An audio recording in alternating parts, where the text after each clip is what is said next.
तो एक बार फिर से आप सभी का स्वागत है अपने YouTube channel GS lamp education में।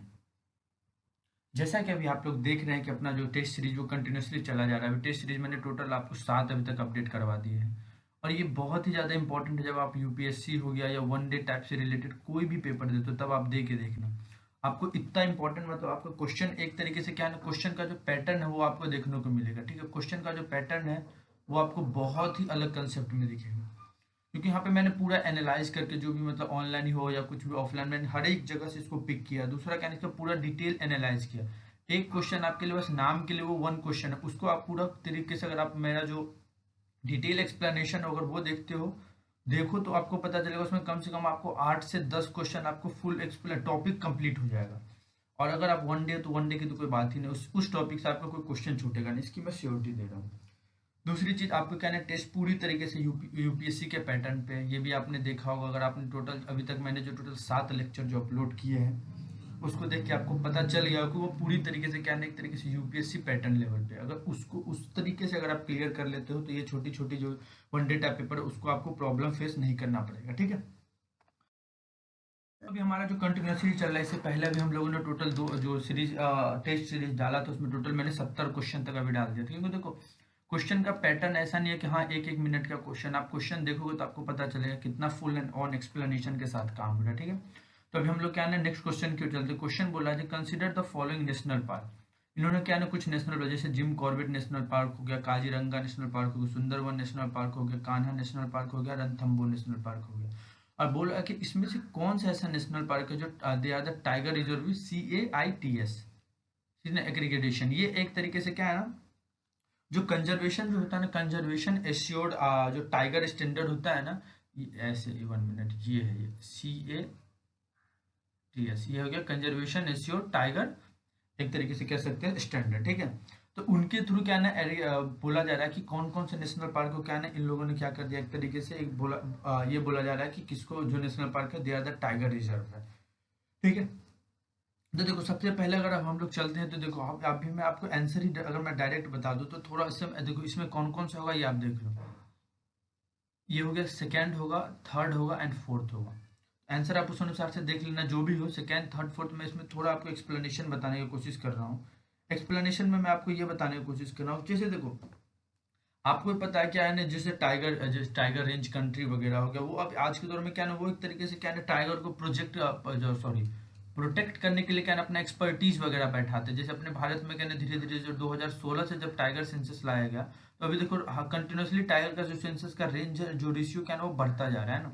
यहाँ पे यही चीज बोला, तो ये जो एक्सपर्टीज वगैरह बैठती है ये जो इस एक्सपर्टीज वगैरह का जो ऑफिशियली अगर लॉन्च किया गया तो वो कब किया गया था, 2013 में। ठीक है, मैं यहाँ पे थोड़ा सा एक्सप्लेनेशन में, तो ये जो थोड़ा सा एक्सप्लेनेशन में इसलिए बता रहा हूँ कि इसमें इन्होंने क्या किया था, एक जो मिनिमम सेट स्टैंडर्ड इन्होंने क्या जो मैनेजमेंट करने का जो होता है ना, जैसे मान लो स्पेसीज वगैरह हो गया या जैसे कंजर्वेशन एरिया वगैरह, उसको जैसे मतलब मैनेज करने के लिए उन्होंने क्या किया था, एक मिनिमम स्टैंडर्ड जो होता है उस चीज को क्या कर देते हैं इन लोगों ने एक मैनेजमेंट के लिए एक सेट कर दिया था। ठीक है, तो देखो ये जो CA एंड TS जो है ना, जैसे मतलब कंजर्वेशन एससीओ टाइगर जो सेंसस है टाइगर स्टैंडर्ड है, वो एक तरीके से क्या है क्रिटिकल जो मतलब एक तरीके से इनको सेट किया गया था क्या क्रिटिकल जो अलाउ करे जैसे टाइगर साइट वगैरह उसको चेक करने के लिए। ठीक है, कि जैसे मतलब टाइगर का जो कंजर्वेशन वो सक्सेसफुली हो रहा है या नहीं हो रहा है। ठीक है, यहाँ पे यही चीज बोला गया था। अभी के समय में अगर हम लोग चलते हैं तो टोटल 13 मतलब टोटल अगर बोला जाए तो हम लोग 1 मिनट, टोटल 13 जो है ना टाइगर रेंज है। ठीक है, टोटल 13 टाइगर रेंज कंट्री, जैसे कि अगर हम लोग अपने इंडिया के आसपास लेते हैं तो इंडिया हो गया, बांग्लादेश हो गया, भूटान हो गया, कंबोडिया हो गया, चाइना हो गया, इंडोनेशिया हो गया, लाओ हो गया, लेओ हो गया, मलेशिया हो गया, म्यांमार हो गया, नेपाल हो गया, रसिया हो गया, थाईलैंड हो गया, वियतनाम हो गया। तो टोटल कितना, टोटल 13 कंट्री है। तो ये देखो 13 कंट्री मैंने एकदम धीरे धीरे बोला, आपको क्या ना एकदम कंसेप्ट को समझ के रखना। ठीक है, तो यहाँ पे यही चीज बोला जा रहा है। तो ये जो टोटल देश 13 कंट्री यहाँ पे क्या है ना, एक तरीके से टाइगर रिजर्व से रिलेटेड जो भी है इफेक्टिवली वहाँ पे क्या है ना बात होता रहता है। ठीक है, ये टाइगर रेंज कंट्री है। तो अगर आप देखो यहाँ पे एक चीज याद रख लेना, जो CATS जो है ये एक तरीके से ग्लोबली एक्सेप्ट किया गया, जैसे मतलब कंजर्वेशन टूल्स वगैरह, जिसमें क्या है ना इंसान होता है ना कि पहले खुद क्या करता है उसको एक तरीके से पूरा एक तरीके से एक्सपेरिमेंट करने के बाद उसको देखता है कि हाँ ये चीज़ सही है या गलत है, तो उसके बाद उसको क्या करना हम लोग एक्सेप्ट करते हैं, ठीक है। तो अभी मैं आपको जो है यहाँ तक जो जो भी कंसेप्ट आपको अगर कोई प्रॉब्लम हो तो आप प्लीज़ बताना। लेकिन अब मैं टोटल आपको 14 जो टाइगर रिजर्व है उसके बारे में, जिसको मतलब एग्रीगेट किया गया, तो वो कौन है देखो, समझना एक तरीके से। पहला क्या है ना, माइनस हो गया, माइनस टाइगर रिजर्व, 1 मिनट रुकना।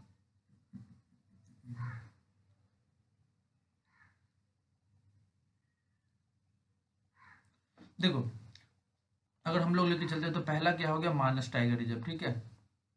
अगर आपसे पूछे मानस हो गया, काजीरंगा हो गया एंड ऑरेंज, ये तीन जो नेशनल पार्क है, ये आपसे पूछा भी जा सकता है नेशनल पार्क कहाँ के हैं, तो ये कहाँ के हैं, आसाम के हो गए। कौन हो गया, मानस, काजीरंगा एंड ऑरेंज। फिर हम लोग चलते हैं, सतपुड़ा हो गया, कान्हा हो गया और पन्ना, ये कहाँ का, मध्य प्रदेश। तो सतपुड़ा, कान्हा एंड पन्ना, ये कहाँ का है? मध्य प्रदेश, एमपी का है, ठीक है। अगर हम उसके बाद चलते हैं तो अगर पेंच अगर बोले, PENCH, पेंच जो है ना वो कहाँ का है, महाराष्ट्र का है। वाल्मीकि टाइगर रिजर्व सबको पता होगा कहाँ का, वाल्मीकि टाइगर रिजर्व जो है ना एक तरीके से क्या है ना, वाल्मीकि टाइगर रिजर्व, 1 मिनट। तो वाल्मीकि टाइगर रिजर्व अगर अगर आपसे पूछता कहाँ का है, तो वो कहाँ का है, बिहार का है। दूसरी चीज़ अगर आपसे बोले कि जैसे दुधवा हो गया, दुधवा कहाँ का है, ये यूपी का है। अगर आपसे दुधवा के बारे में पूछे तो ये कहाँ हो गया, यूपी का है। उसके बाद अगर हम मान लें कि सुंदरवन डेल्टा, आपको पता है, सबको पता है कहाँ है ना, वेस्ट बंगाल हो गया सुंदरवन डेल्टा। तो अब देखो बांदीपुर टाइगर रिजर्व कहाँ का हो गया, कर्नाटका का हो गया। Mudumalai and Annamalai tiger reserve Tamil Nadu का हो गया।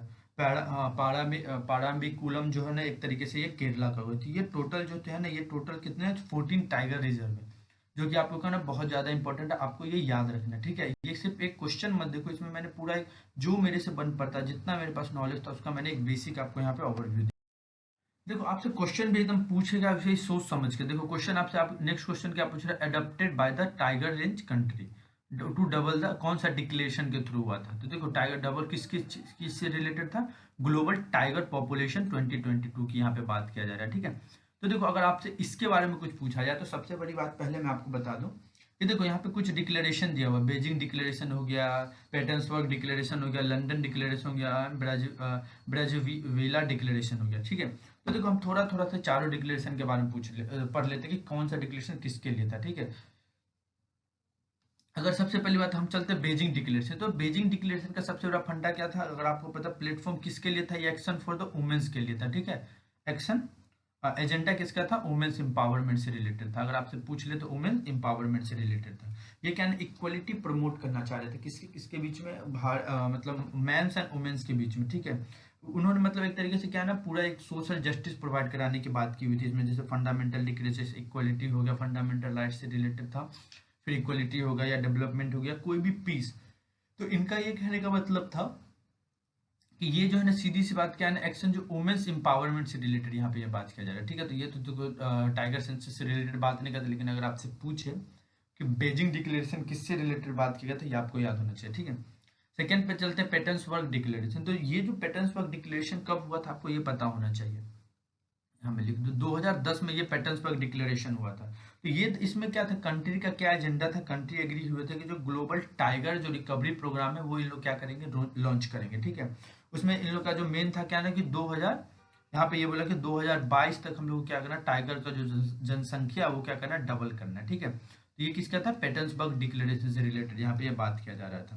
तो ये वही चीज है। तो ये किस कब था, 2010 में। तो आंसर तो आपको पता चल गया कि बी है। लंदन डिक्लेरेशन में आपको पता होना चाहिए क्या था, लंदन डिक्लेरेशन सबसे बड़ी ट्रेजेडी से रिलेटेड था। जैसे मतलब फार्मा हो गया, कंपनी फार्मास्यूटिकल हो गया कंपनी, जैसे मतलब एक तरीके से क्या था, मतलब कहते हैं ना ड्रास्ट जो ट्रॉपिकल डिजीजेज वगैरह होता है उसको एलिमिनेट करने के लिए इन लोगों ने बोला था कि जो 2010 तक आए थे, हाँ 2020 तक, 2020 ये लोग क्या करेंगे, जैसे लाइफ जो होता है ना उसको रिकवर, जैसे मतलब होता है ना कि इंसान बोल सकते हैं ना कि डेथ कर जाता है बिना उसको सपोर्ट कोई भी चीज़ मिलता है, तो उस चीज़ से रिलेटेड यहाँ पे ये बात किया गया था, ठीक है। तो लंदन डिक्लेरेशन क्या था कि आपको क्या है ना, लाइफ वगैरह को इम्प्रूव करने का, उसको कैसे मतलब मतलब बहुत ऐसे लोग जो एफर्ट नहीं कर सकते हैं उसके लाइफ को कैसे बचाया जाए, उस चीज़ के लिए क्या था, लंदन डिक्लेरेशन था। ब्राजीलिया डिक्लेरेशन एक तरीके से क्या था, ये कोऑर्डिनेट करने के लिए था, और जैसे मतलब गवर्नमेंट सेक्टर हो गया, या जैसे मतलब अगर आपसे पूछे तो ये क्या था, coordination and cooperation between the government sector and to protect the benefit provide by the peatland animals, ठीक है। ये कितना था, पेटलैंड एनिमल से रिलेटेड, ठीक है ना, पेटलैंड एनिमल। तो ये एक तरीके से क्या था, बेटर कह सकते हैं, बेटर मतलब मैनेजमेंट एंड कंजर्वेशन किसके लिए, पेटलैंड से रिलेटेड ये बात कर रहा है। जैसे क्लाइमेट हो गया, उसके क्या कार्बन स्टोरेज से रिलेटेड जो बात होता था, तो ये अगर पूछे तो ब्राजीलिया डिक्लेरेशन से रिलेटेड ये बात आया था। और मैं आपको बोलूंगा कि ये जो है ना, ये एक बहुत ही इंपॉर्टेंट क्वेश्चन है, ना कि जो मैंने यहाँ पे लिखा वो इंपॉर्टेंट नहीं है, ये जो 4 डिक्लेरेशन ये बहुत ज़्यादा इंपॉर्टेंट है, ये आपको पेपर में देके पूछ लिया जाएगा कौन सा डिक्लेरेशन किस चीज़ से रिलेटेड है। अब हम लोग चलते हैं नेक्स्ट क्वेश्चन की ओर। देखो ये क्वेश्चन तो अभी थोड़ा सा चेंज भी हुआ होगा, लेकिन हम लोग क्या है ना, थोड़ा सा पहले पुराने पैटर्न की ओर देखते हैं, उसके बाद हम लोग चेक करते हैं, क्योंकि ये भी थोड़ा 2022 में भी कुछ आया होगा तो वो चेंज हुआ होगा। Wait a minute. Next question यहाँ पे बोला जा रहा है क्या, फॉरेस्ट जो इंडियन स्टेट, ये बहुत ज़्यादा इंपॉर्टेंट, इसको आप लोग क्या है ना एक तरीके से अंडरलाइन कर लेना। ये कह रहा है कि Indian state of the forest report 2021, ये किसके लिए था, 2021 की बात की जा रही है। तो उस चीज से रिलेटेड इन्होंने 3 यहाँ पे क्या है ना आपको एक तरीके से स्टेटमेंट दिया, ठीक है।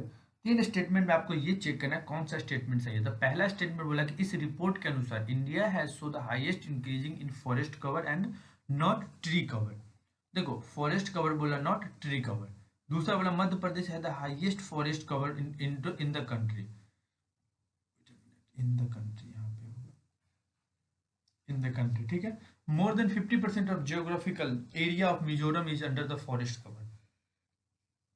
देखो ये एक टॉपिक भी है, अगर मैं वो पढ़ाने बैठूँ तो बहुत समय लग जाएगा, लेकिन मैं अभी थोड़ा सा उसका एक ओवरव्यू यहाँ पे आपको दे देता हूँ, ठीक है। ये ओवरव्यू आपके लिए बहुत ज़्यादा बेस्ट रहेगा।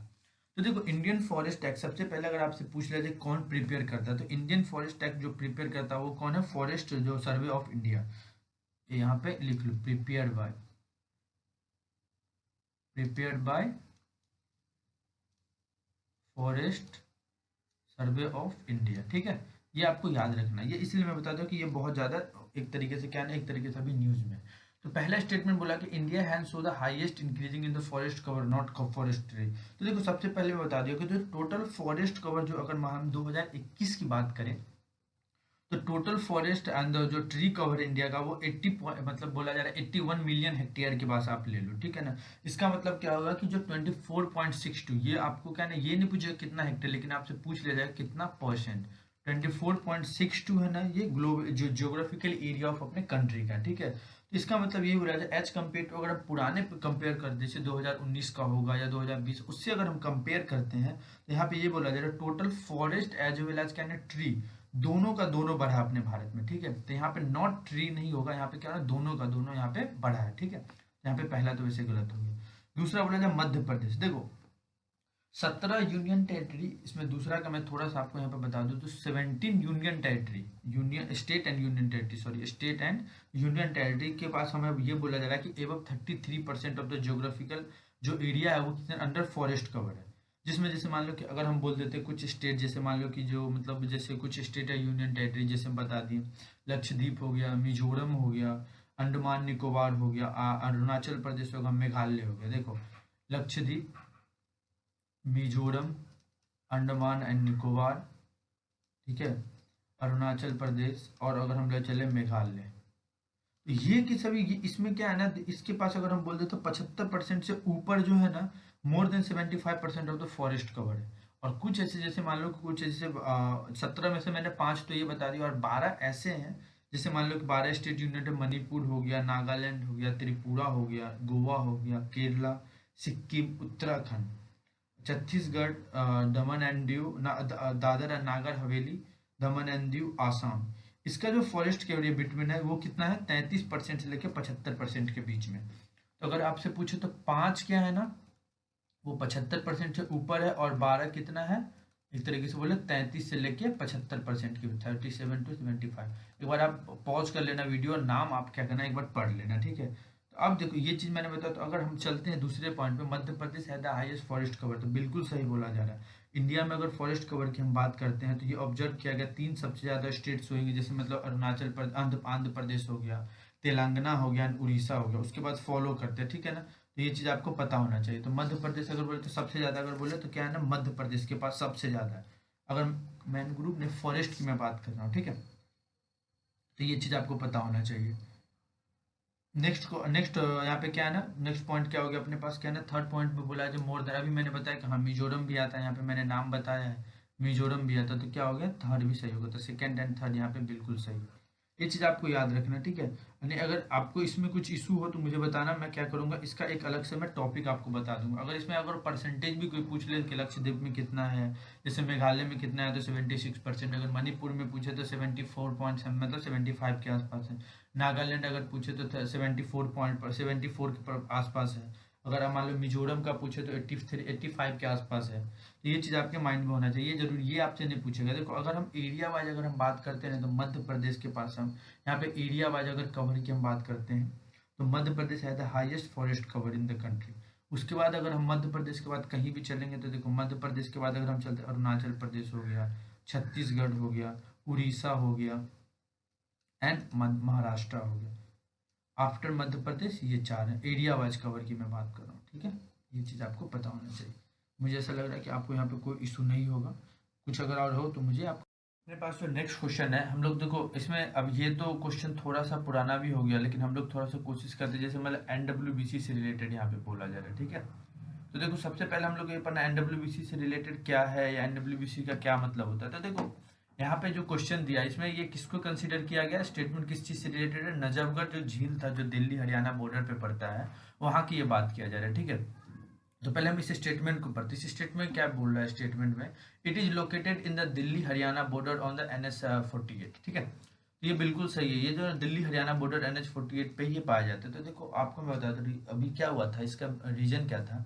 जो नेशनल जो मतलब नेशनल ग्रीन ट्रिब्यूनल जो है ना वो मतलब कह सकते हैं उसको, दिल्ली और जो हरियाणा को उन्होंने डायरेक्ट टू इन्फोर्स कहते हैं इन्फोर्समेंट मैनेजमेंट प्लान के थ्रू, कि जो ये दो गवर्नमेंट है वो क्या करेगा, इस चीज से रिलेटेड जो है ना प्लान बनाएगा, प्लान का रिजर्वेशन और जो प्रोटेक्ट करेगा, मतलब जो दिल्ली हरियाणा जो अभी जो मैंने बताया जो नजफगढ़ झील है उसके बारे में यहाँ पे बोला गया था, ठीक है। तो जो ये आपको पता है मैंने बता दिया कहाँ पे, तो ये आपको पता क्लोजली क्या है, जैसे गुरुग्राम और राजौरी बॉर्डर है ना नेशनल हाईवे 48 वहां पे, तो ये एक तरीके से क्या है ना इसको वेटलैंड के तौर पे बोला जा रहा है, ठीक है। एक तरीके से ये ट्रांस बाउंड्री अगर एक तरीके से बोले तो ये क्या है ना ट्रांस बाउंड्री वेटलैंड से रिलेटेड है ये, तो ये चीज आपको पता होना चाहिए। तो ये जो है ये किसके, और अगर आपसे पूछा जाए नजफगढ़ किसके कंट्रोल में आता है तो ये पता होना चाहिए न्यू दिल्ली के कंट्रोल में आता है। दूसरा बोला the presence of the Egyptian vulture and the sarus cranes has been reported at this lake. तो बोला जा रहा है कि इस लेक पे ये चीज पाएगा, तो ये भी बिल्कुल सही है। तो लेक बहुत ज्यादा फिल है, जो मतलब बहुत जैसे अलग अलग जैसे सी विजेज वगैरह हो गया या गुरुग्राम सपोर्ट जो विलेज वगैरह, ये लेक बहुत ज्यादा है, लेकिन ये इसको क्या है ना धीरे धीरे से क्या है ना फिल किया जा रहा है। तो इसी चीज से रिलेटेड नेशनल ग्रीन ट्रिब्यूनल ने क्या है ना अपना एक कदम उठाया। कदम ये उठाया कि आपको क्या है ना इसको साफ सफाई रखना है, ये इसलिए क्योंकि यहाँ पे क्या है ना बाहर के जो जैसे मतलब पेड़ पक्षी वगैरह है, ये लोग जैसे यहाँ पे जो बर्ड्स वगैरह बर्ड्स स्पीसीज वगैरह यहाँ पे क्या है ना देखे जा रहे हैं। बोला कि 281 different different kinds of the bird species that has been found in that झील, ओके, इन दैट लेक हम लोग यहाँ पे कह सकते हैं। तो उसी चीज को लिए बोला गया कि आपको क्या है ना अगर ये आप लोग इसको क्या है ना सीवेज वगैरह या ऐसे इसके थ्रू अगर इसको आप फिल कर दोगे तो एक समय क्या होगा, इन लोगों के लिए क्या ना थ्रेटन पहुंच जाएगा। थ्रेटन मतलब क्या ना इन लोगों के लिए जो भी पेड़ पक्षी है उनके लिए सेवरल थ्रेटन, जैसे मतलब अभी मैंने बताया यहाँ पे दिया हो क्या इजिप्टेरियन वल्चर हो गया, सारसर किरेना हो गया, स्टीपी इल्जल हो ईगल हो गया, ये ग्रेटर स्पॉटेड एंजल एंजल हो गया, ये सभी के सभी यहाँ पे क्या ना माइग्रेट होकर कभी ना कभी यहाँ पे आते हैं। तो उसी चीज से रिलेटेड यहाँ पे ये बात किया जा रहा है, तो ये बिल्कुल यहाँ पे सही है। बोला कि it is a part of the Sahibi rivers and which is tributed of the Chambal river. तो देखो यहाँ पे क्या है ना कि सावेरी रिवर लिखा हुआ था, ये आपको पता होना चाहिए इसको साबी रिवर कहते हैं। इट इज ना Sahibi river, it is called a Sabi river, ठीक है। तो ये यहाँ पे ये बोला जा रहा है कि यहाँ पे क्या है ना ये एक तरीके से क्या है ना कि रेन फीडेड अगर हम बोल सकते हैं रेन फीडेड अगर रिवर फ्लो कहते हैं ना, तो ये जो रिवर फ्लो किसे राजस्थान की तरफ से यहाँ पे आता है, ठीक है। राजस्थान हो गया, हरियाणा हो गया, दिल्ली हो गया, इंडिया में वो ऐसे, तो ये एक तरीके से क्या है हम लोग चंबल रिवर नहीं कह सकते, हम लोग क्या कह सकते हैं यमुना रिवर अगर रहता तो यहाँ पे हम लोग ये कह सकते हैं इट इज एक तरीके से क्या नहीं drainage into the Yamuna river in, ठीक है। ये आपको पता होना चाहिए। तो आपको क्या ना ये दो तो वैसे गलत हो गया, ये दो सही है और ये तीसरा क्या होगा वैसे गलत होगा, जो भी आंसर है यहाँ पे आप। और आपको क्या ना थोड़ा सा नेशनल ग्रीन ट्रिब्यूनल के बारे में भी पढ़ लेना चाहिए कि नेशनल ग्रीन ट्रिब्यूनल क्यों इतना इंपॉर्टेंट है। और ये जब मैं अभी इन्वायरमेंट का लेक्चर लूंगा, इन्वायरमेंट से रिलेटेड जब मैं अभी वीडियो आप लोग को डालूंगा टेस्ट सीरीज में, तो उसमें मैंने एक एक चीज ईच एंड एवरीथिंग एक्सप्लेन किया है। आप उसको पढ़ना फिर आप मुझे बताना, उसमें चीज को वहाँ पे एक्सप्लेन करने की कोशिश किया हूँ। नेक्स्ट रेफरेंस किसके related, next question can with reference to the freak wave. Frank wave, sorry frank नहीं, फ्रैंक वेव, फ्रैंक वेव। देखो एक तरीके से याद रखना कि ये जो अभी आपको क्या नहीं, ये क्वेश्चन बोला जा रहा है कि they are the extremely strong wave which are the greater than the twice the size of the surrounding wave. दूसरा बोला जा रहा है फ्रैंक वेव जो है ना वो डेवलप करता है गल्फ स्ट्रीम में एंड द एगुलास करंट में। 1 मिनट, एगुलास करंट में। तीसरा बोला they are often form because of the constructive interference of the swells wave, sorry swells wave. तो देखो यहाँ पे ये तीन चीज बोला जा रहा है, तो आपको देखो एक एक चीज करके यहाँ पे क्वेश्चन क्लियर होना चाहिए। तो सबसे पहला बोला जा रहा है कि they are extremely strong wave which are the greater than the twice the size of the surrounding wave. तो सबसे पहले क्या ना, देखो आप बता देता हूँ कि देखिए रोजी वेव हो गया, 1 मिनट, रोजी हो गया, फ्रैंक हो गया, ठीक है, फ्रैंक हो गया, और द किलर वेव जिसको कहते हैं, दे आर ऑफ्टनली बोला जाता है कि ये लिटरली में एक्सट्रीमली स्ट्रॉन्ग वेव होते हैं, ठीक है। और ये किसको मतलब, जैसे कोई भी साइंटिस्ट वगैरह होता है जो वो उन्होंने इस चीज को बोला दिया greater than the twice the size of the surrounding wave, ये बिल्कुल सही यहाँ पे बोला गया। दूसरा क्वेश्चन बोला जा रहा है कि फ्रैंक वेव जो डेवलप करता है गल्फ स्ट्रीम एंड एगुलास करंट में। तो ये सही है कि जो इसका है ना, ये जो कॉज, क्योंकि देखो इसका फोकस, इसका मेन मकसद क्या होता है, जो फोकसिंग होता है ना, कह सकते हैं क्या, focusing of the wave energy. तो ये जो वेव फॉर्म होता है ना, ये डेवलप जो स्टॉर्म वगैरह ये डेवलप करता है जो water current against the normal wave direction. यहाँ पे इसी चीज से रिलेटेड होते हैं, तो वेव वगैरह जो डायनेमिकली से रिलेटेड वो ज्वाइन टुगेदर करता है, ज्वाइन जो टुगेदर होता है उस चीज से रिलेटेड यहाँ पे बोला जाए, जिसको मतलब हम लोग कह सकते हैं वेरी बिग रिजू वेव वगैरह। तो ये करेंटली जो इसका जो करंट वगैरह होता है ना, उसके बारे में ये बोला जा रहा है कि they are sometimes seen at the Gulf Stream and the Agulhas current, ठीक है। तो ये बिल्कुल यहाँ पे सही है। थर्ड पे अगर हम चलते हैं तो ये क्या है, they are form because of the constructive interference of the swell wave. तो आपको ये पता होना चाहिए, ठीक है। तो कंस्ट्रक्टिव इंटरफेरेंस क्या होता है, जो एक्सट्रीम वेव वगैरह जो होता है often from the form because of the swells, जो एक तरीके से क्या होता है ट्रेवल्स होता है ना, जैसे मतलब क्या कह सकते हैं travelling across the ocean, they do so at the difference speed and the direction, they have the difference speed and the direction. ये आपको पता होना चाहिए। जो स्विल्स पासेस वगैरह, जैसे स्विल्स वगैरह जो स्विल्स वेव वगैरह जैसे पास होता है, तो क्या होता है थ्रू वन एंड अनदर, मतलब जैसे क्रस्ट हो गया, ट्रफ हो गया, तो उसमें क्या होता है वो कभी कभी कॉन्साइड भी कर देता है, कभी कभी इन्फोर्स कर देता है एक दूसरे को। तो यहाँ पे यही चीज यहाँ पे बताने की कोशिश की जा रही है। यहाँ पे जो तीनों के तीनों क्या स्टेटमेंट बिल्कुल सही है, तो उस अनुसार से आप आंसर क्या लेना यहाँ पे लगा लेना।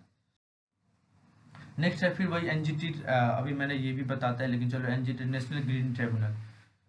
तो देखो सबसे पहले यहाँ पे बोला जाए India is the first country, India is the first developing country in the world to establish an environmental tribunal.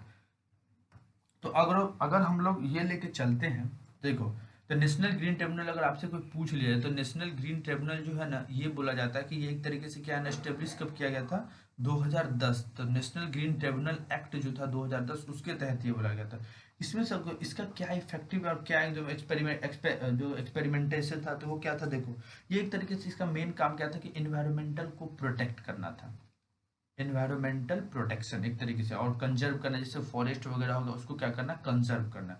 और जैसे अदर कोई भी नेचुरल रिसोर्सेज भी कह सकते हो, फॉरेस्ट के साथ साथ अदर जो नेचुरल रिसोर्सेज उस सभी के सभी को क्या करना था, इसको कंजर्व करने से रिलेटेड था। तो यहाँ पे यही चीज बोला जा रहा है। तो ये जो एक तरीके से जो अगर आपसे कोई भी पूछ ले, तो ये जो ट्रिब्यूनल होता है, ठीक है ना, ये ट्रिब्यूनल क्या होता है, they are not bounded by the procedure जो है, जैसे अंडर कहते हैं ना कोड ऑफ द सिविल, जैसे code of the civil procedure हो गया, जैसे मान लो कि हम लोग कह देते हैं कोड ऑफ सिविल प्रोसीड्यूर से, ठीक है, उसके अंदर ये नहीं आता, ठीक है। तो ये जो एक तरीके से जब स्टेब्लिश किया गया था, तो बोला जाए इंडिया एक तरीके से क्या है, तीसरा कंट्री है। आपको मैं बता दूं, एक ऑस्ट्रेलिया है और एक क्या कह सकते हैं, मतलब एक तरीके से न्यूजीलैंड है, सॉरी हाँ, ऑस्ट्रेलिया न्यूजीलैंड। ये समझना पहले थोड़ा सा माइन्यूट समझ, इंडिया तीसरी कंट्री है डेवलप, मतलब पूरे पूरे वर्ल्ड में अगर बोले तो इंडिया क्या हो गया, तीसरी कंट्री है। पहला होगा ऑस्ट्रेलिया, दूसरा न्यूजीलैंड, तीसरा इंडिया। लेकिन अगर डेवलपिंग कंट्री की हम बात करते हैं, यहाँ पे मैंने डेवलपिंग कंट्री से रिलेटेड क्वेश्चन बोला है, तो डेवलपिंग कंट्री से रिलेटेड अगर हम बोलते हैं तो India is the first developing country in the world, ठीक है। तो ये चीज थोड़ा माइन्यूट सा मतलब है, ये आपको पता होना चाहिए, तो बिल्कुल सही है। दूसरा बोला जा रहा है कि judicial member of the NGT they can only be chosen from retired जज ऑफ द हाई कोर्ट। यहाँ पे बिल्कुल सही, गलत है। ये जो judicial member they are chosen from the applicant, जैसे मतलब जो सर्व, जैसे जो सर्व कर रहे हैं या जो रिटायर हो चुके हैं हाई कोर्ट के, उनको होते उनके बारे में यहाँ पे बात किया जा रहा है, ठीक है। तो यहाँ पे ये नहीं कि वनली नहीं हो सकता, यहाँ पे दोनों हो सकते हैं। ये जरूरी नहीं है कि सिर्फ और सिर्फ मतलब जो रिटायर्ड है उसी को, हम लोग यहाँ पे क्या है सर्विंग भी आ सकता है, ठीक है। सर्विंग हो गया या रिटायर हाई कोर्ट से, ठीक है। तो यहाँ पे यही चीज बोला जा रहा है। उनका जो मिनिमम, जैसे बोला जाए मिनिमम एडमिनिस्ट्रेशन एक्सपीरियंस कितना होता है, 5 साल का वो डील करना चाहिए, जैसे एनवायरमेंटल मैटर से रिलेटेड हो गया या जो भी मैटर है, जो भी और अदर कोई मेंबर है वो क्या होना, doctorate in the related field. मतलब अगर हम लोकल लैंग्वेज अगर हम बोले कि उसमें क्या है ना, अगर एनवायरमेंटल प्रोटेक्शन से रिलेटेड या कोई भी प्रोटेक्शन से रिलेटेड बात करें तो उसमें क्या ना वो एक्सपर्टीज होना चाहिए। तो यहाँ पे यही चीज बोला जाता है, ये क्या होगा, बिल्कुल गलत।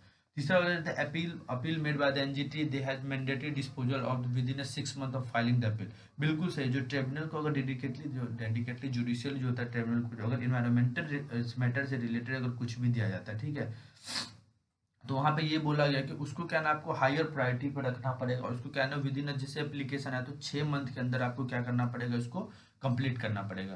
पहली चीज। दूसरी चीज, अगर आपसे ये भी पूछ ले कि इसका जो ट्रिब्यूनल का मतलब जैसे और कोई प्रिंसिपल, एक तो दिल्ली हो ही गया, ठीक है, मोस्टली क्या होता है जैसे एक दिल्ली हो गया, तो अगर आपसे पूछा अदर कोई और सिटिंग प्लेसेस हैं इसके, तो हाँ है, देखो भोपाल भी है, मोस्टली मिलता नहीं है लेकिन है, देखो भोपाल हो गया, पुणे हो गया, कोलकाता हो गया, चेन्नई हो गया, ये अदर 4 प्लेस है जहाँ पे सीटिंग ऑफ द ट्रिब्यूनल होता है, भोपाल, पुणे, कोलकाता एंड चेन्नई। ये देख लो, तीसरा भी बिल्कुल सही है, पहला और तीसरा सही है, दूसरा क्या हो गलत है। मेन इंपॉर्टेंट मैंने यहाँ पे ये बताया कि आपको इस टॉपिक के बारे में, मैं अभी इन्वायरमेंटल से रिलेटेड एक आपको मतलब वीडियो कंप्लीट किया हूँ, उसमें मैंने और अच्छे से एक्सप्लेन करके आपको बताया था, ठीक है, इसलिए मैंने वो चीज़ आपको बताया। तो ये चीज़ आपको समझ आना चाहिए, और यहाँ पे भी मैंने मतलब एक तरीके से क्वेश्चन क्लियर यहाँ पे भी कर दिया, तो इस अनुसार से आप आंसर देख लो, फर्स्ट एंड थर्ड जो भी वो आपके आंसर होंगे। नेक्स्ट क्वेश्चन अब हम लोग चलते हैं। नेक्स्ट क्वेश्चन बोला जाए which of the following is the first zoo in India that has acquired the membership of the World Association of the Zoo and Aquarium. तो देखो यहाँ पे चार, आप सबसे पहले चीज आपको ये पता होना चाहिए, ये जो चार मतलब जैसे जूलॉजिकल पार्क है, ठीक है, ये चार जूलॉजिकल पार्क कहाँ कहाँ पे, सबसे पहले आपको ये पता होना चाहिए, ठीक है। अब ये देखो जो आंसर दिया वो तो आप बता ही दोगे, मुझे पता है कि सब आप सबको पता होगा, आंसर बता देगा। देखो सबसे पहले आप इसमें बोला जाएगा कौन ऐसा मतलब फर्स्ट इंडियन जो मेंबरशिप लिया किसका, world Association of the Zoo and Aquarium. तो चलो इसका मैं आंसर आपको सबसे पहले ही बता देता हूँ, तो इसका आंसर हो गया क्या, नंदा कनन जूलॉजिकल पार्क। तो आपको ये पहले चीज, और ये आपसे पूछ ले कहाँ पे है, तो ये आपको पता होना चाहिए क्या है ना, उड़ीसा में। अब देखो अगर मैं चाहता तो आपको यहाँ से निकल के और चला जाता, एक और लाइन में बताया तो कब इसको एस्टेब्लिश किया गया था, इनॉग्रेट किया गया था 1960 में। बहुत खुश हो जाते हैं अरे बच्चा, अरे बहुत सारे अपने तीन, एक क्वेश्चन में 3 चीज, लेकिन अब मैं थोड़ा सा और समझाता हूँ। तो यहाँ पे ये बोला जा रहा है कि ये बोला जाए कि इंडिया का ये पहला फर्स्ट जूलॉजिकल पार्क है जिसको क्या है ना वर्ल्ड एसोसिएशन ऑफ जू एंड द एक्वेरियम है, उन्होंने इसको दिया था। देखो उनको उन्होंने मेंबरशिप दिया, ठीक है। तो जो world Association of the Zoo and aquarium है, ये आपको पता होना चाहिए, ये क्या है ना, एक ग्लोबल अलायंस है, ठीक है। जैसे रीजनल एसोसिएशन हो गया, नेशनल फेडरेशन हो गया, जू हो गया एंड एक्वेरियम से रिलेटेड है। ये इसको क्या करे, डेडिकेटली केयर करता है और कंजर्व करता है किसको, जैसे एनिमल्स वगैरह हो गया और उसके हैबिटेट वगैरह जो वर्ल्ड में होता है उस चीज़ से रिलेटेड यहाँ पे बात किया जा रहा है, ठीक है। तो इसमें कुछ कुछ जैसे नाम होते हैं, जैसे मान लो कि अगर हम बोल सकते हैं इंडियन पेंगुइन हो गया, व्हाइट टाइगर हो गया, जैसे जू वगैरह में होते हैं, लियोपार्ड हो गया, जैसे माउस हो गया, जो माउस डियर हो गया, लायन हो गया, रैट हो गया, वल्चर्स हो गया। तो उन सभी चीज़ से रिलेटेड यहाँ बोला जा रहा है। और एक चीज यहाँ पे बोला कि ये इंडिया का पहला, अगर हम उड़ीसा का ये बात करें तो बोला जा रहा है कि it is the world first capture crocodile breeding centre है, ठीक है। ये आपको पता होना चाहिए, इसलिए ये सारा का सारा चीज को देखते हुए क्या है ना, इनको इस चीज का अवार्ड यहाँ पे दिया गया। वो ये कहाँ का था ये मैंने बता दिया, उड़ीसा का था, ठीक है। ये चीज आपको समझ आना चाहिए, अगर इसमें भी कोई प्रॉब्लम हो तो बता देना। और आपको एक क्वेश्चन आके आंसर आप यहाँ पे दो, जैसे कंजर्वेशन ऑफ द टाइगर की हम बात करते हैं, जैसे कंजर्वेशन ऑफ टाइगर जैसे मैंने पीछे आपको पढ़ाया भी था, तो आप बता सकते हो कि ये कौन से शेड्यूल में है, इसका क्या IUCN स्टेटस हो गया। तो आपको मैं बता देता हूँ, देखो अगर हम इंडियन वाइल्ड लाइफ एक्ट 1972 के तहत बात करें, सॉरी क्या हो रहा है, जैसे मान लो अगर हम बात करें कि इंडियन वाइल्ड लाइफ एक्ट 1972 के तहत अगर हम बात करें तो शेड्यूल फर्स्ट में इसको रखा गया, ठीक है। अगर ये शेड्यूल फर्स्ट में रखा गया तो दूसरा अगर पूछा जाए कि IUCN लिस्ट में इसका क्या नहीं, ये इंडेंजर्ड, किस चीज में, ये इंडेंजर्ड स्पीसीज में। तो अब बोला जा रहा है कि देखो अगर मान लो अगर हम चलते हैं कंजर्वेशन ऑफ द सी, जिसको CITS बोलते हैं, ठीक है, conservation of on international trade in the endangered species of wild life flora and fauna, अगर हम उसकी यहाँ पे बात करते हैं तो उसके तहत ये क्या है ना, अपेंडिक्स किसमें है, अपेंडिक्स 1 में है, ठीक है। तो ये कुछ ऐसा था जो मैंने आपको टाइगर से रिलेटेड बता दिया, ये क्वेश्चन नहीं था इसमें, बट मैं थोड़ा सा बताने की कोशिश किया।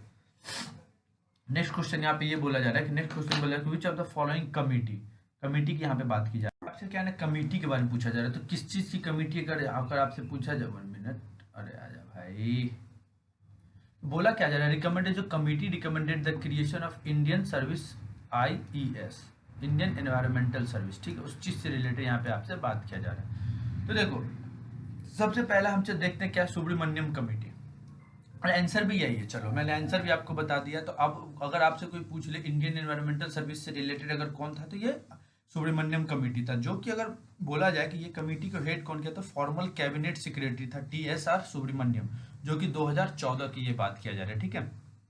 आपको पता है उसी के तहत में ये सारा चीज एड ऑन भी हुआ था। तो इन्होंने कमेटी को जो एस्टेब्लिश किया था रिव्यू करने के लिए, जैसे इन्वायरमेंटल लॉ वगैरह से रिलेटेड अगर हमारे भारत में है तो उनकी जो भी जरूरत है, मतलब जो ईच एंड एवरीथिंग जो भी जरूरत है उस चीज से रिलेटेड इस कमेटी को इन्वेंट किया गया था। तो उनको जब ये कमेटी 2014 में जब इन्होंने इन्वेंट किया है सुब्रमण्यम साहब ने, तो उन्होंने कुछ ऑब्जर्व किया। ऑब्जर्व उन्होंने क्या कमेटी किया कि यहाँ पे क्या ना, जैसे बहुत बहुत जैसे प्रश्न जो इन्वायरमेंट से रिलेटेड क्या ना, लैक ऑफ ट्रेनिंग वगैरह देखा जा रहा है। तो उससे क्या, अगर आप वो चीज परफेक्ट रहेगा ही नहीं, तो क्या होगा, पॉलिसी हो गया या फॉर्मेट एडमिनिस्ट्रेशन वगैरह हो गया, तो ये सारे के सारे क्या ना एक तरीके से क्या ना बहुत ज्यादा लैक दिख रहा था उनको। तो उन्होंने क्या किया, तो कुछ ऐसे पॉलिसी वगैरह से स्टेट में भी है, सेंटर में भी, तो वो सारा चीज क्या एनवायरमेंट से रिलेटेड सबको प्रॉपर नहीं मिल पा रहा था, क्योंकि आपको भी पता है कि सिर्फ IAS और IPS का उस समय एग्जाम हुआ करता था। तो वो सारा का सारा उन्होंने क्या किया, देखा और उसको क्या कहना एक तरीके से समझा।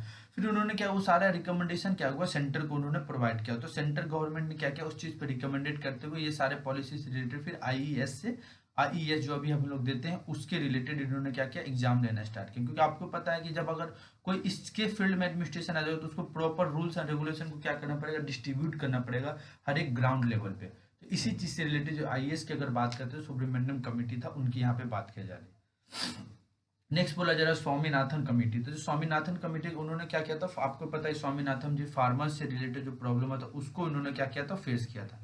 तो अगर आपसे पूछा जाए तो किसके रिलेटेड था, ये फार्मर्स को जो उन्होंने प्रॉब्लम था उनके रिलेटेड, जैसे एग्रीकल्चर हो गया, एम्प्लॉयमेंट हो गया, इरिगेशन हो गया, फूड सिक्योरिटी हो गया, क्रेडिट इंश्योरेंस वगैरह, उन सभी चीज से रिलेटेड इन्होंने रिपोर्ट क्या किया था, ये सारा ये उन्होंने मतलब एक तरीके से कह सकते हैं वो उन्होंने इस कमेटी के थ्रू इस मतलब ये सभी चीज को इस कमेटी के थ्रू हेल्प किया होता, ठीक है। तीसरा हम लगते हैं तो लोथा कमेटी कहते हैं। अगर हम लोग लोथा कमेटी कहते हैं तो लोथा कमेटी क्या ने रिकमेंडेड किया था, किस चीज से रिलेटेड, क्रिकेट वगैरह से रिलेटेड, है ना।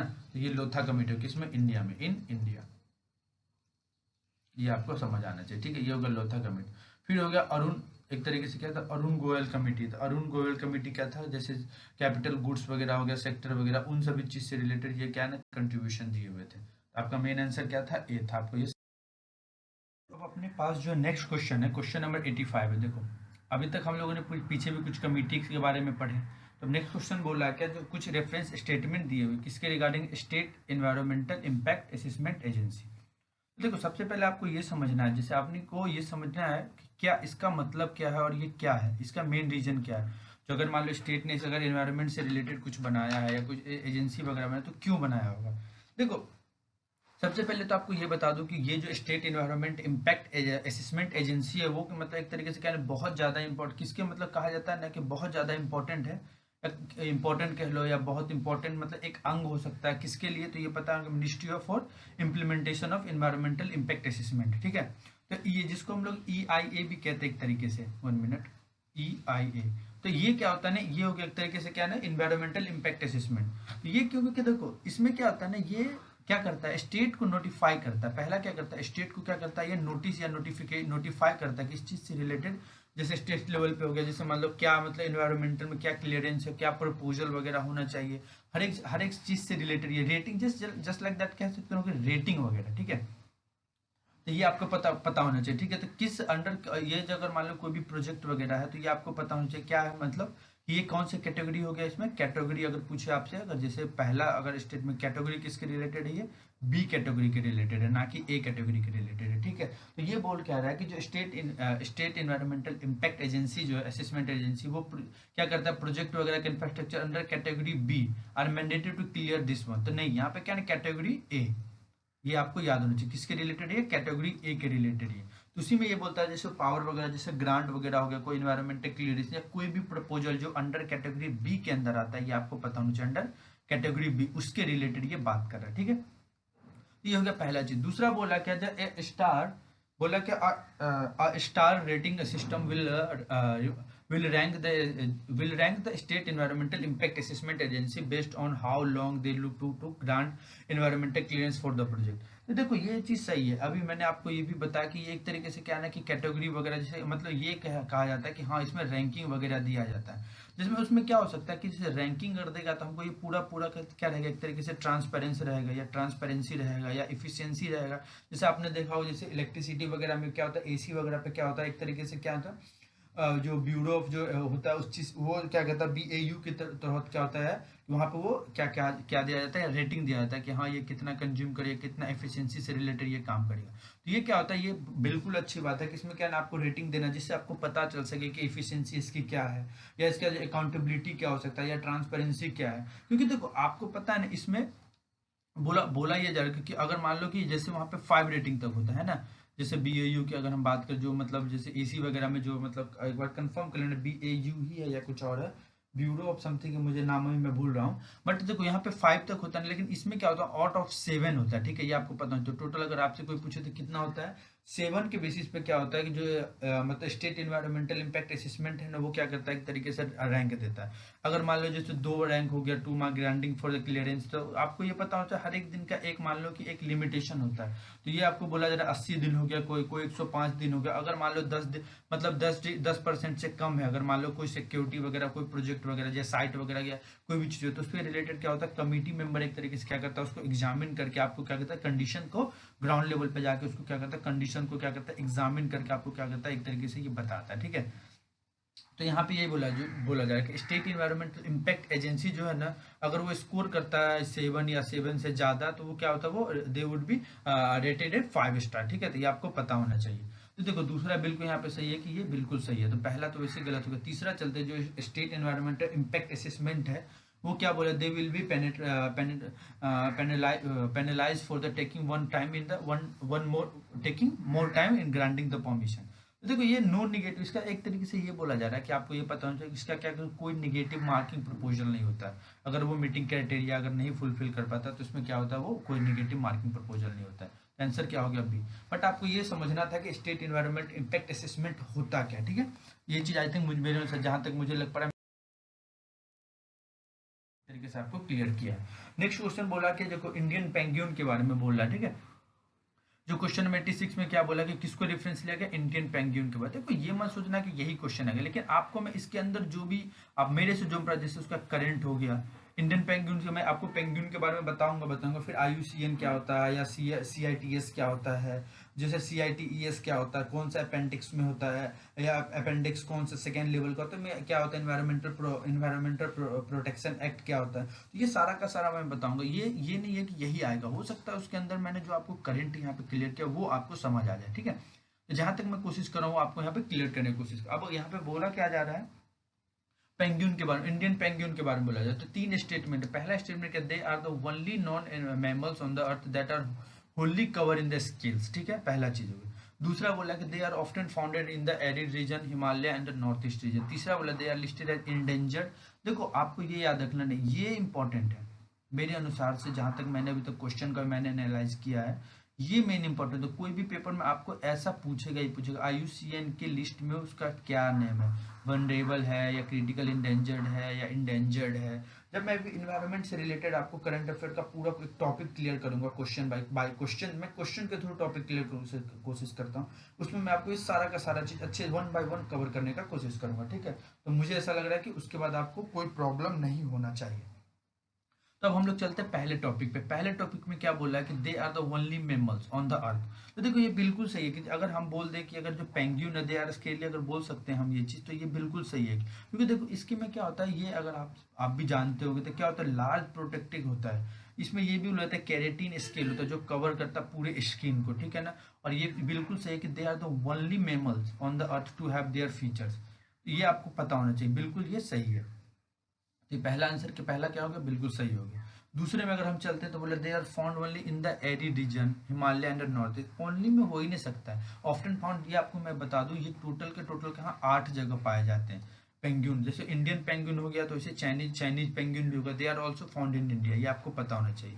तो यहाँ पर देखो बोला क्या जा रहा है, एक्सेप्ट यहाँ पे देखो तो डिस्ट्रीब्यूशन ऑफ इंडियन पेंगुइन अगर बोले तो वाइडली पूरे इंडिया में है, लेकिन except in the arid region Himalaya region और नॉर्थ ईस्ट रीजन। ये आपको पता होना चाहिए। ये नहीं है कि सिर्फ ये, इसके अलावा हर जगह इंडिया, पूरी इंडिया में वो पाए जाते हैं।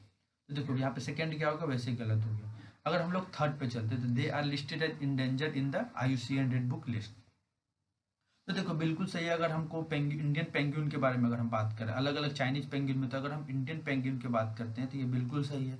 अगर हम अगर वाइल्ड लाइफ प्रोटेक्शन एक्ट 1972 के तहत अगर हम बात करते हैं, ठीक है, तो 1972 के तहत अगर हम कोई भी चीज़ बात करते हैं तो ये बोला गया कि इसमें अंडर शेड्यूल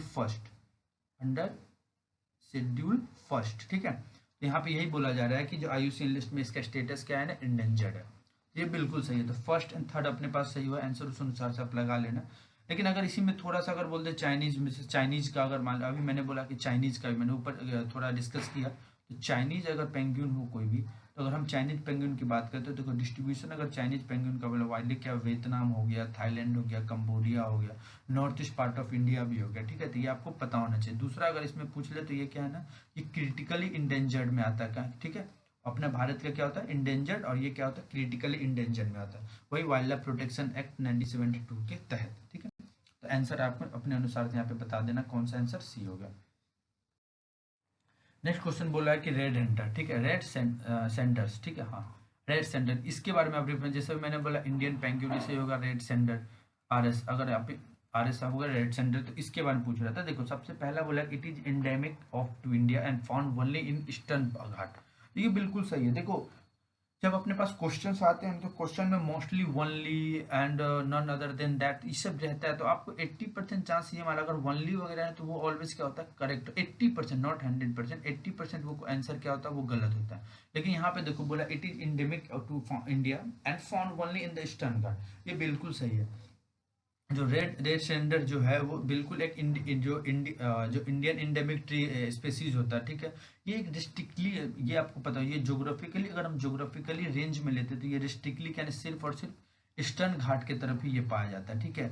और वो भी अगर ईस्टर्न घाट में हम लोग बोले तो कहाँ, आंध्र प्रदेश की तरफ ये मोस्टली ट्रैक किया गया, आंध्र प्रदेश की तरफ, पहली चीज। तो देखो पहला तो ऐसे ही गलत हो गया, सही हो गया, सॉरी। दूसरा बोला they are known for they are therapeutic properties and required a hot and the dry climatic.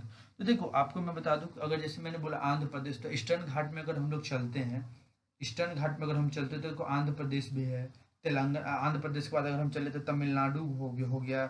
अगर हम लोग कहीं पे देखें तो ये क्या है ना, कर्नाटक की तरफ भी पाया जाता है। तो ये चीज़ आपको पता होना चाहिए। दूसरा बोला कि क्या इसका प्रॉपर्टी रेड रिक्वायर्ड है hot and dry climatic for the growth. देखो आपको पता है कि ये सब क्या है ना, एक तरीके से कौन सा रीजन है, ये आपको पता है कि एक तरीके से समुद्री रीजन है, ठीक है।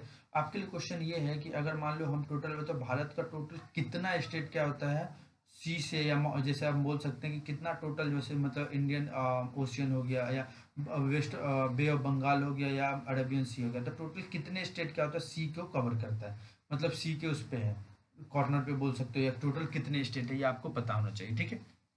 जिसको हम लोग ईस्टर्न घाट प्लस वेस्टर्न घाट दोनों मिला के बोलते हैं। तो देखो दूसरा में बिल्कुल सही है। उसके जो आपको पता है उधर क्या होता है, hot and humid dry climate होता है। ये जो रेड रेड सैंडल जो यूजुअली क्या होता है, ग्रो कैसे रॉकी हो गया, या डिग्रेडेड एंड फॉलो लैंड, जैसे रेड सॉइल हो गया, हॉट ह्यूमिड, अगर बोल सकते हैं हम क्या, हॉट, अगर हम बोलते हैं कि हॉट एंड ड्राई क्लाइमेट से रिलेटेड, तो ये भी बिल्कुल सही है, उधर ये पाया जाता है।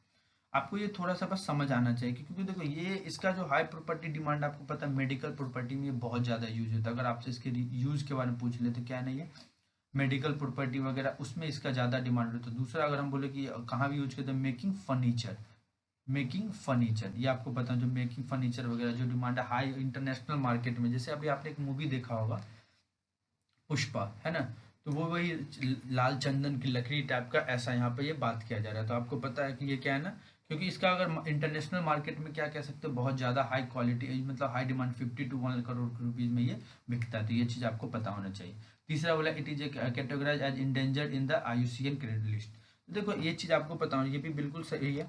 जो तीसरा IUCN लिस्ट में अगर हम बोले तो ये इंडेंजर्ड है, वही अगर CITES में है तो दूसरी चीज़ आपको एक क्वेश्चन आपको यहाँ पे क्वेश्चन आंसर देना है। CITES का फुल फॉर्म मैंने पहले भी बताया और आज आपको बताना इसका फुल फॉर्म क्या होता है, ठीक है। तो ये क्या है ना, तीनों के तीनों यहाँ पे ये सही है, लेकिन ये wild life protection act 1972 schedule second के तहत है। आपको मैंने पहले का क्वेश्चन क्या होता है शेड्यूल फर्स्ट के तहत बताया था, ठीक है। ये तीनों के तीनों सही है, आंसर अपने अनुसार इसमें क्लियर कर लेना है। नेक्स्ट क्वेश्चन है, नेक्स्ट क्वेश्चन की ओर अगर हम लोग चलते हैं तो देखो अपने पास जो नेक्स्ट क्वेश्चन है उस पर थोड़ा सा हम लोग क्या ध्यान लगाते हैं। बोल क्या है, the process of grafting, 1 minute, or the transplanting the tissue of or the organs from a member of different species। आपसे पूछा जा रहा है कि द प्रोसेस ऑफ ग्राफ्टिंग और ट्रांसप्लांटिंग द टिश्यू और the organs from A member of different species, इसको क्या बोलते हैं। तो देखो ये मैंने, अगर आप लोग मैथ साइंस पढ़े होंगे तो इसमें आपको पता हो इसको क्या बोलते हैं हम लोग, जेनो ट्रांसप्लांट बोलते हैं। देखो इसको हम लोग क्या बोलते हैं, जेनो ट्रांसप्लांटेशन, या हम लोग ये भी बोल सकते हैं जेनो ट्रांसप्लांट। इसका क्या मतलब होता है, जैसे देखो ये एक तरीके से क्या इन्वॉल्वमेंट लेता है किसमें, ट्रांसप्लांटेशन में हो गया, इम्प्लीमेंटेशन और इन्फ्यूजन होता है, जैसे ह्यूमन रिसिप्ट वगैरह भी हम लोग इसमें ले सकते हैं, जैसे लीवर का सेल हो गया, और जैसे मतलब कह सकते हैं लीवर सेल, जैसे मतलब कोई टिश्यू हो गया या कोई ऑर्गन्स हो गया, नॉन ह्यूमन जो नॉन ह्यूमन एनिमल रिसोर्सेज वगैरह से रिलेटेड हो गया, ह्यूमन बॉडी का जैसे मतलब फ्लूइड हो गया, या अगर हम लोग बोल सकते हैं टिश्यू हो गया या ऑर्गन्स हो गया, उसको मतलब क्या कर सकते हैं, अगर उसको हम लोग एकदम ट्रांसप्लांटिंग की यहाँ पे बात करते हैं, ठीक है। यहाँ पे यही बोला जाए जीनो ट्रांसप्लांटेशन एक तरीके से, अभी आपको पता है कुछ समय पहले भी आपने देखा होगा एक जैसे पीक के आई थिंक हार्ट को ट्रांसप्लांट एक इंसान में किया गया था। अगर आप लोगों ने तो न्यूज़ अगर रिसेंटली देखा होगा तो उसी चीज़ से रिलेटेड यहाँ पे बात किया जा रहा है। अगर आपसे पूछे इस, अगर मान लो ये क्वेश्चन मान लो नहीं पूछा, आपसे पूछे ऑटोलोगस ट्रांसप्लांट क्या होता है, तो यहाँ पे ये क्या होता है, ये ऑन जैसे आपका जैसे योर ऑन ब्लड फॉर्मिंग होता है स्टीम सेल, वो क्या करता है यहाँ पे कलेक्ट करने का काम करता है। मतलब यहाँ पे सीधा से ये है collecting the stem cell and the put back into your blood stream, ठीक है। जैसे बोन मैरो वगैरह टाइप से रिलेटेड अगर कुछ भी बात करें, वो क्या करता है बोन मैरो टाइप वगैरह से अगर, तो वो क्या करता है प्रोड्यूस करता है किसमें, न्यू ब्लड सेल कह सकते हैं, न्यू ब्लड सेल से रिलेटेड यहाँ पे बात किया जा रहा है, ठीक है। वो यहाँ पे प्रोड्यूस करता है। तो ये क्या होता है ऑटोलोगस ट्रांसप्लांट। अगर मतलब एलोजेनिक ट्रांसप्लांट क्या होता है, ये अगर आपसे पूछे तो ये भी एक तरीके से हेल्दी से रिलेटेड है। ये भी एक अगर पूछे तो यहाँ पे क्या होता है, जैसे मान लो कोई भी हेल्दी, अगर मान लो ब्लड स्टीम सेल है, वो क्या करता है अगर मान लो अपने डोनर या रिप्लेस करना, अगर आपको कोई डिजीज वगैरह से या डैमेजेस बोन मैरो से उस चीज़ से रिलेटेड अगर बोले तो उसको एलोजेनिक स्टीम सेल कहते हैं। मतलब ये सीधी सी बात है कि उसको आप क्या करो, अगर जैसे मतलब एक रिप्लेस वगैरह के सहन में कोई काम करते हैं उस समय एलोजेनिक का बात किया जाता है। और सिंजेनिक के बारे में अगर आपसे कोई बात पूछे तो सिंजेनिक एक तरीके से क्या होता है, ये भी एक तरीके से कह सकते हैं जैसे आइडेंटिकली पेरेंट वगैरह, हेल्थ पेरेंट वगैरह, बोन मैरो वगैरह से रिलेटेड, अगर जैसे आपने मूवी देखा होगा क्रिश, तो उसमें बोन मैरो की जो बात की जाती है तो उसी चीज़ से रिलेटेड यहाँ पे बात की जा रहा है, ठीक है। तो नेक्स्ट क्वेश्चन हम लोग चलते हैं। तो नेक्स्ट क्वेश्चन में बोला जा रहा है सॉलिड स्टेट बैटरी। तो देखो सॉलिड स्टेट बैटरी अभी इसलिए न्यूज़ में क्योंकि आपको पता फिनलैंड ने क्या किया, एक तरीके से क्या ने अभी एक सबसे पहला तो इसलिए है कि क्योंकि अभी इलेक्ट्रिक चीज़ों पे ज़्यादा फोकस किया जा रहा है। दूसरा क्या है ना, जैसे मान लो जैसे यूरोपियन कंट्री जैसे फिनलैंड वगैरह हो गया, फिनलैंड वगैरह आज के दौर में क्या कर रहा है, उसको पता है कि कहीं ना कहीं उस पर क्या ना क्राइसिस आएगा, तो वो लोग क्या कर रहे हैं एनर्जी स्टोर करने के लिए डिफरेंट इक्विपमेंट से रिलेटेड क्या करते हैं बैटरी को वो लोग क्या करते हैं बनाना स्टार्ट कर रहे हैं। तो ये बोला जा रहा है कि जो सॉलिड स्टेट बैटरी वगैरह तो ये बोला they provide high energy density and low charge time in comparison to the lithium ion battery.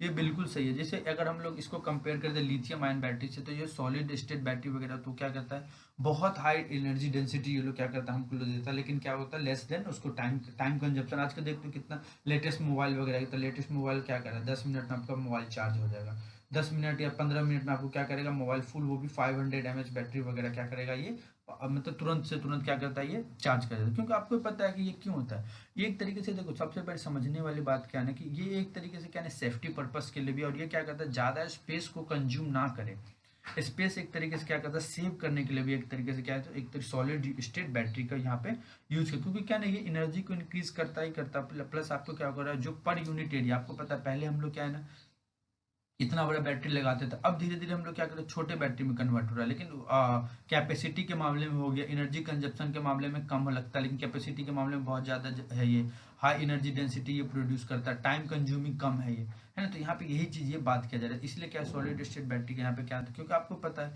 अगर हम लोग नंबर अगर अगर हमको पता है कि एज पर द एरिया, तो हमको क्या है, एक स्मॉल यूनिट ऑफ बैटरी की हमको जरूरत पड़ेगा आने वाले समय में। तो यहाँ पे यही हो जाएगा क्या, सॉलिड स्टेट बैटरी की यहाँ पे बात की जा रही है। अगर दूसरा इसमें state solid state battery use lithium as anode.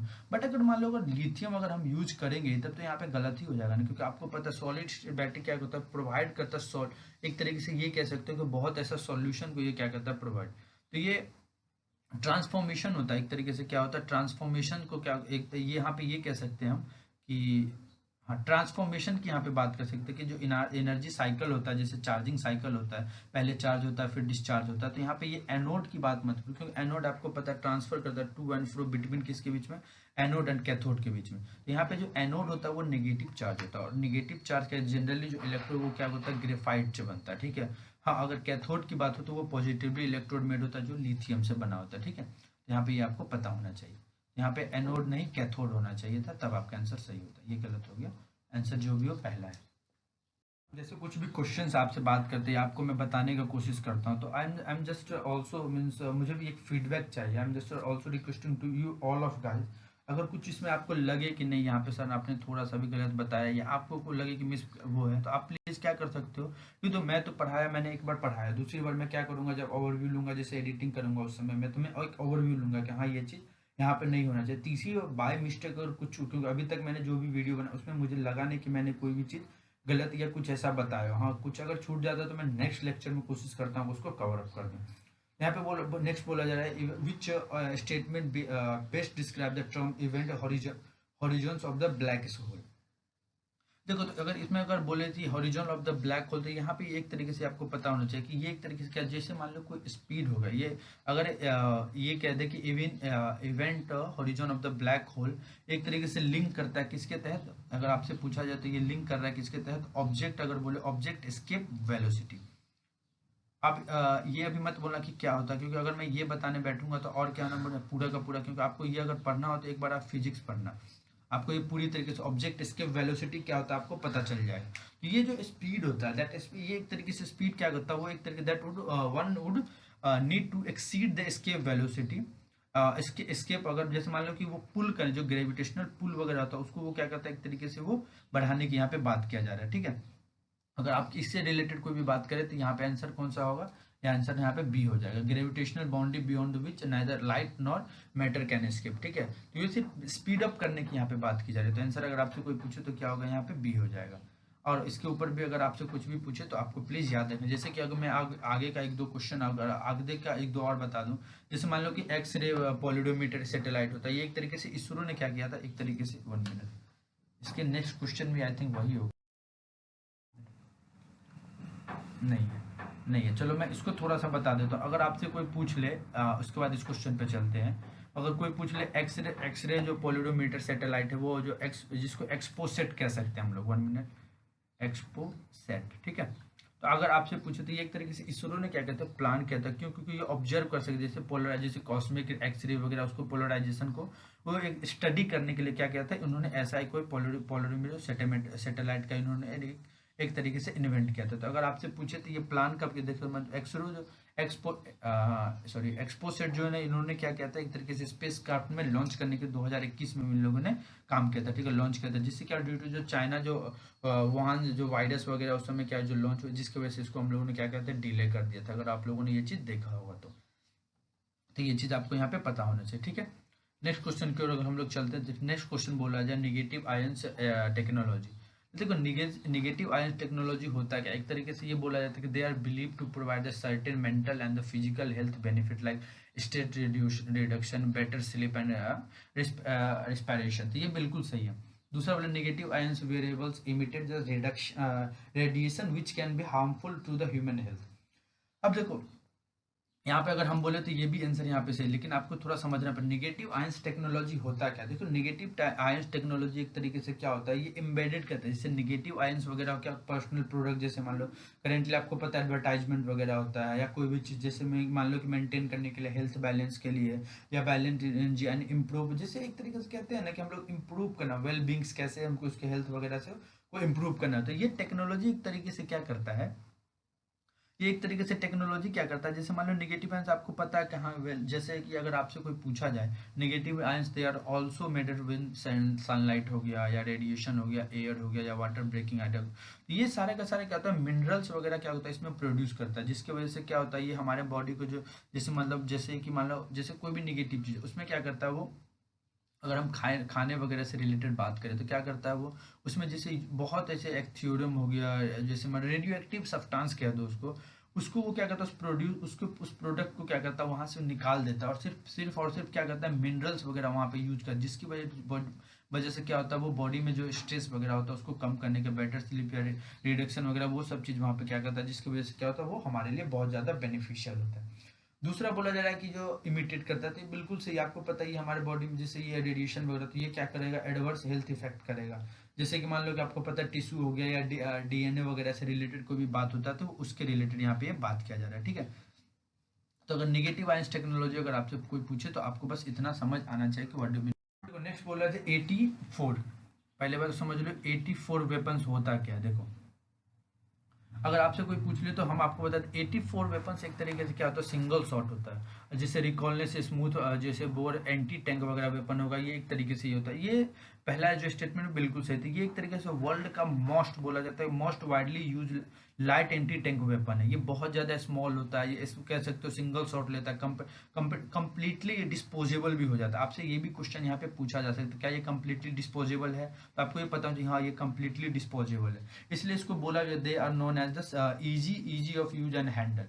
अगर आपको इस वेपन्स के बारे में कुछ और पूछे तो आप ये बता सकते हो कि वेपन क्या है, अराउंड 9 kg का वेट होता है इसमें, और इसका जो रेंज होता है ना वो 200 मीटर तक का ये रेंज लगा सकता है, तो ये आपको ये पता होना चाहिए। और ये 2000 मतलब कोई भी जैसे डिस्ट्रॉय कोई भी मतलब डिसेबल या आर्नामेंट व्हीकल्स वगैरह का ये फोर्टिफिकेशन से रिलेटेड है, ठीक है। यहाँ पे पहला बिल्कुल सही है। दूसरा बोला it is produce by the India from French weapon manufacture Safran S A, तो ये देखो बिल्कुल गलत है, ये कि आपको पता है ये मैन्युफैक्चर अगर 84 की अगर हम बात करते तो ये स्वीडिश मतलब स्वीडिश ही है ना आई थिंक, हाँ ये अगर स्वीडिश मतलब बोल सकते स्वीडिश डिफेंस कंपनी है उसके रिलेटेड ये बात किया जा रहा है, स्वीडिश डिफेंस कंपनी एक तरीके से क्या है इस चीज़ से रिलेटेड बात किया गया या प्रोड्यूस वगैरह किया गया, तो आपको ये पता होना चाहिए। आंसर क्या हो गया ए। नेक्स्ट बोला मल्टी एजेंसी सेंटर एमएसी, देखो मल्टी एजेंसी सेंटर एक तरीके से अगर आपसे पूछे कि मल्टी एजेंसी सेंटर एक तरीके से cleaning house for intelligence input from numerous agency, तो ये आपको मैं बता दूं मल्टी एजेंसी सेंटर एक तरीके से सेंट्रल लोकलाइजेशन है, ठीक है। ये क्या करता है बहुत ज़्यादा जैसे अलग अलग डिफरेंट एजेंसी में उसमें क्या करता है जो इनपुट वगैरह प्रोवाइड करने का ये काम करता है, तो ये बोला जा रहा है कि जो एमएसी जो है ना, अगर आपसे कोई पूछे एमएसी के बारे में तो एमएसी क्या ना 28 एजेंसी मिल के इन लोगों ने एक तरीके से एमएससी को इन लोगों ने बनाया है, ठीक है। जिसमें क्या हो सकता है कि जैसे मान लो टेररिज्म के फॉर्म में कुछ भी बात होता है, रिसर्च एंड एनालिटिक विंग्स है उसमें, आर्मी फोर्स वगैरह स्टेट पुलिस वगैरह सभी का सभी एक यहाँ पे एग्जाम्पल सेट करता है। यहाँ पे यही बोला जा रहा है कि one on the many security agency share the real time intelligence information, जिसकी वजह से ये एक एमएससी को यहाँ पे बनाया गया, ठीक है। तो ये बिल्कुल पहला तो बिल्कुल सही है। दूसरा बोला जाए ministry of home affair is the nodal agency, बिल्कुल गलत है। यहाँ पे तो अगर मान लो इंटेलिजेंसी वगैरह से बात करते हैं यहाँ पे कौन हो इंटेलिजेंस ब्यूरो होना चाहिए, एक तरीके से ये क्या है इसका intelligence bureau is the nodal agency for the MSc, ये चीज़ आपको पता होना चाहिए। तीसरा अगर आपसे कोई पूछे, अगर आप तीसरा बोला जाए after the attack of the 2008, देखो यहाँ पे क्या है ना इंटेलिजेंस ब्यूरो होगा। तीसरा after the attack of Mumbai attack in 2000 the national MSc was establish in Delhi, देखो यहाँ पे ये गलत है, पहला बिल्कुल सही था, ये गलत है यहाँ पे क्योंकि देखो ये कब बना था आफ्टर द कारगिल वॉर की अगर हम बात करें, आफ्टर द कारगिल इन्वेजन जो नेशनल लेवल का एमएससी वो एस्टेब्लिश किया गया था दिल्ली में कब 2001 में। कहाँ पे है ये तो पता होना चाहिए कहाँ पे, लेकिन एस्टेब्लिश किया कब एस्टेब्लिश किया 2001 में, तो ये आपको पता होना चाहिए। तो ये भी दूसरा भी गलत तीसरा भी गलत है, तो आंसर क्या होगा ओनली वन। नेक्स्ट क्वेश्चन, और ये हमारा जो सेट का जो सेट 8 का ये लास्ट क्वेश्चन है, बोला जा रहा है special protection group, SPG group. आपको पता है एसपीजी ग्रुप कब बनाया गया? तो सबसे पहले आपको पता होना चाहिए। तो जो एसपीजी ग्रुप बनाया गया था, ये बोला जा रहा है 1991 after the assassination of the former prime minister Rajiv Gandhi. ये देखो बिल्कुल गलत है यहाँ पे, क्योंकि after the assassination of the former prime minister, यहाँ पे क्या होना चाहिए? इंदिरा गांधी। तो इंदिरा गांधी कब? 1985 की यहाँ पे बात किया जा रहा है, ठीक है। तो ये स्पेशल आपको पता है कि प्राइम मिनिस्टर का कितना एक सिक्योरिटी पर्पस के रिलेटेड ये बोला, ये स्टेब्लिश किया ही इसलिए गया था कि ये प्रोवाइड करा सके क्या? Personal security. किसको? प्राइम मिनिस्टर हो गया, फॉर्मर प्राइम मिनिस्टर हो गया, एंड उसके क्लोज वन, जैसे क्लोज वन फैमिली को होते हैं, जैसे बेटा हो गया या हस्बैंड हो गया, उनको ये क्या कर सके? स्पेशल प्रोटेक्शन ग्रुप, ये एसपीजी वहाँ पे क्या करता है? उसको प्रोटेक्शन प्रोवाइड करा सकता है। तो ये गलत है यहाँ पे क्या? 1985 और assassination of the former prime minister Indira Gandhi. Only the prime minister of India is granted special security. अभी आपको मैंने बताया कि जो प्राइम मिनिस्टर और प्राइम मिनिस्टर के क्लोज है ना, तो ये लॉ क्या है ना, पहले ये था, लेकिन दूसरा इसको रिवाइज 2019 में रिवाइज किया गया। अभी आप तो 2019 में जब ये रिवाइज किया तो ये बोला गया कि जो ग्रांट ना हो तो solo granted to the prime minister वाले, ठीक है। इसके लिए सिर्फ और सिर्फ पीएम के लिए ये बात किया जाए। इसमें क्या है? Man and womens from the, जैसे सेंट्रल मतलब बोल सकते हैं कि सेंट्रल आर्मी पुलिस फोर्स हो गया, या जैसे वुमेन्स भी होते हैं उसमें तो बॉर्डर सिक्योरिटी हो गया, सेंट्रल रिजर्व बैंक वगैरह से रिलेटेड सभी के सभी यहाँ पे मिला के वन एंड ओनली ये बनाया गया। तो ये जो अब पहले तो क्या था, सभी के क्लोज वन को था, लेकिन 2019 में जब इसको रिवाइज किया गया तो सिर्फ और सिर्फ प्राइम मिनिस्टर को ये सिक्योरिटी प्रोवाइड करने के लिए बात किया गया, ठीक है। तो ये चीज़ आपको पता है, आंसर क्या होगा? सेकंड। तो देखो इसी के तहत मुझे ऐसा लग रहा है कि जहाँ तक मुझे लग रहा है कि मैंने अपना 100% यहाँ पे दिया है। अगर आपको लगे कि नहीं सर आपको तो प्लीज़ आप क्या करो, मुझे यहाँ पे कमेंट सेक्शन में बता सकते हो, या आप क्या कर सकते हो, मेल कर सकते हो। ये मेरा मेल आईडी दिया हुआ है, जिससे मैं जो भी इम्प्रूवमेंट मुझे लगेगा कि ये इम्प्रूवमेंट की ज़रूरत है, तो मैं वहाँ पे क्या करूँगा? इम्प्रूवमेंट करने की कोशिश करूँगा। और मुझे ऐसा लग रहा है कि जिस अनुसार से आप लोग इसमें प्यार दे रहे हो, आप लोग को बहुत ही अच्छा लग रहा हो। अगर आपको ये एक सीरीज अच्छा लग रहा हो जिसमें मैं करंट अफेयर से रिलेटेड या स्टैटिक पोर्शन सारा इंक्लूड करके एक में क्वेश्चन, मैंने एक क्वेश्चन वाइज आपको मतलब कह सकते हैं प्रैक्टिस कराने का मैंने कोशिश किया, जिसमें आपको पूरा बैकग्राउंड के तहत आपको सब कुछ यहाँ पे क्वेश्चन क्लियर हो। इसी के साथ अगर आपको ये चैनल अच्छा लगे तो प्लीज़ हमारे चैनल पे बने रहें, हमारे चैनल को लाइक करें, शेयर करें, सब्सक्राइब करें और हमारे चैनल के साथ जुड़े रहें। और स्पेशली सब शेयर उनको कर, क्योंकि मुझे ये नहीं है, मुझे सिर्फ मेरा मोटिवेशन ये, अगर इससे किसी 2 लोग 1 लोग को भी फायदा होगा तो मैं इसको सीरीज को बंद नहीं करूंगा। डिले हो सकता है 1 दिन 2 दिन, अगर मैंने बोला सैटरडे को अपलोड होगा तो हो सकता है मंडे को अपलोड, लेकिन अपलोड जरूर होगा। तो इस चीज़ को लेके आप क्या कर सकते हैं, एक तरीके से हमारे साथ बने रहे, और आप करंट अफेयर के साथ साथ पॉलिटी हो गया या कोई हर एक चैप्टर को क्वेश्चन वाइज समझने के लिए आप प्लीज़ हमारे साथ यहाँ पे बने रहे और देखते रहें जीएस लैम्प एजुकेशन। इसी के साथ जय हिंद, जय भारत।